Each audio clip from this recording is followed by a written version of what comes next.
Welcome to the Salmon Runs YouTube. Enjoy the video. You'll start by checking a couple prerequisites. Make sure the phone has at least 10% charge so it won't re-enable power saving mid-change. Once ready, unlock the device and open settings, look for the gear icon. If you want to move fast, type battery or power saving into the top search field. This jumps you directly to relevant options.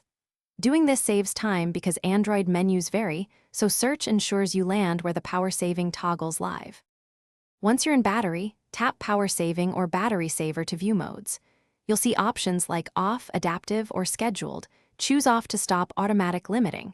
Make sure to open the detailed settings. Android may limit CPU, background data, or visual effects.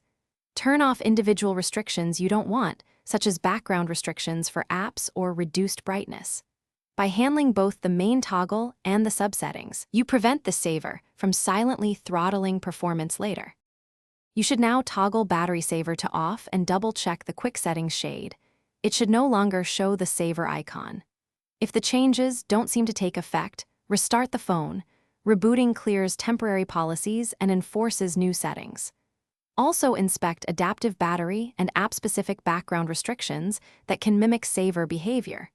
If a particular app still behaves oddly, exempt it from battery optimization. Following these final steps.